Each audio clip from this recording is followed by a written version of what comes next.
investment tax credit is in jeopardy. Maybe Scott, you could just first briefly tell everybody how it's in jeopardy and what your opinion is of that.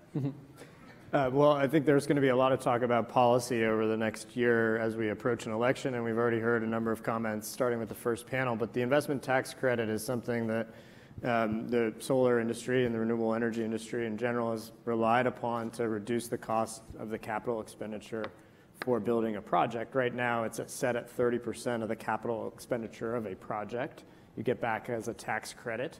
It's going down, or scheduled to go down in 2017 to 10%, which is what it was previously before it was boosted about 8 years ago or so as part of the Energy Policy Act of 2005. So I guess 10 years ago. I don't know when it started. So before I get to your opinion, Kyung-Ah, your perspective on what the impact of this will be. Yeah.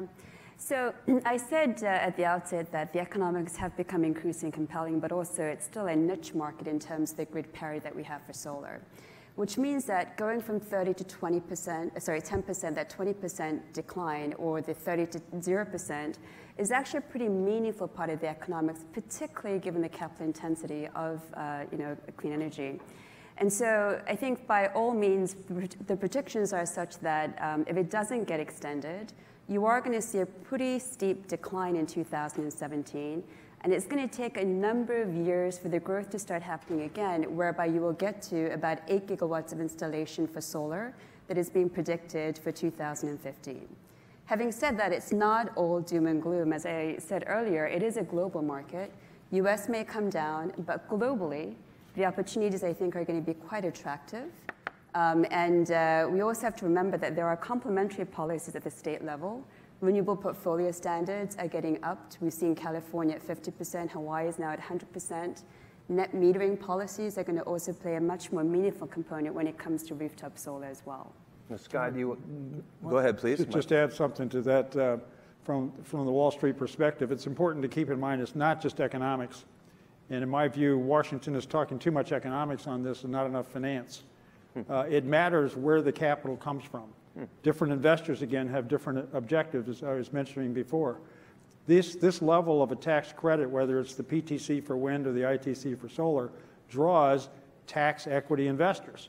There are actually units, and they have blocks of capital to invest for their corporations, typically banks or some of the high techs that have very high income. That means very high taxes, and they will invest just to get a tax benefit back. When these incentives expire, that tax equity just stops. It isn't a ramp down. On January 1, 2017, I guess it's going to be, there will not be any tax equity. They'll just wait until the incentives are put back in place. So the source of capital to the market, I'm afraid, is going to be severely jolted here. Do you wish we would stop talking about this? Yes, very much so. I think this is totally a misleading conversation and continues to mislead investors all over the world about the state of renewable energy or sustainability or even energy. Energy is subsidized. It has been. It always will be. It is a fundamental resource that is required for all of us to live. The government is involved in that, just like the government is involved in building roads and bridges. This is something we should anticipate and expect, and we have had a horribly flawed policy thinking that tax credits are the way to level the playing field with an already highly subsidized conventional energy sector. And investment tax credits are a terrible way to mobilize capital for renewable energy. It's supply side rather than demand side, so you actually pick technologies instead of outcomes.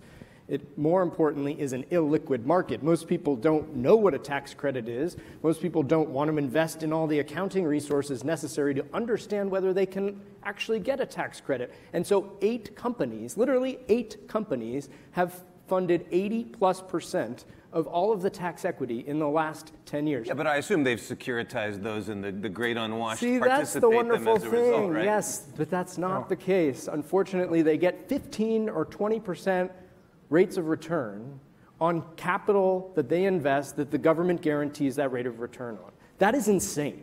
That is not But you'd like capital. to keep it, please, right? Well, I'd like not abrupt changes. You'd like to have some planning horizon. I think he said it really well. Let's get a level playing field over time. Now, On tax equity, it is a finite universe, and so therefore they get very high returns. So as the tax credit goes down, there'll be a broader base of investors, so it's not all bad. And of course, the key to all this is that costs have to continue to come down as they have, come down to half in the last 5 years. So as costs continue to come down, that solves all of this. That's right. And then you open up to a whole bunch of different financing. And as you said, YieldCo would be you and me investing, and that's what's happening. We see the mainstream investor getting into solar.